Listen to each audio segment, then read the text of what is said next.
Hi everybody. Today we're going to talk about makeup on the dress. You had your bridals and here it is. You get makeup all over the inside. Can you see that? Makeup, makeup, makeup. What do I do? Let me show you what to do.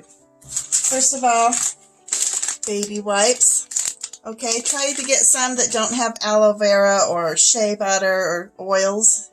But get yourself a wet wipe and then watch what happens and just wipe it away. Test it first. This is the lining, so I'm not as worried, but test it first on the train or underneath somewhere where it's not going to show, and make sure that it's, don't do this on silk, by the way, or you'll have a water spot.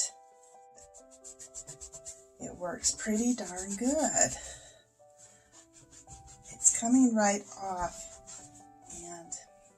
This is a little secret. Most bridal shops know this, and they do that to keep their dresses cleaned up, because the girls that try on dresses sometimes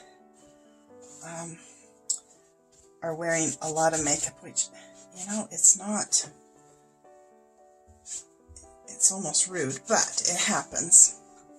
I've got a little bit here on this neckline up here, and then I'll be cleaned up and have this dress tidied up. Oh, it looks a lot better. And see, that doesn't take long. And the spots are gone. Looks pretty good. There's my tip for the day. That's what I'm doing today. Cleaning up this wedding. Oop, there's some more. Look at that. Okay, here's this tip. Baby wet wipes. Baby wet wipes to clean up makeup off of your dress. Bye-bye.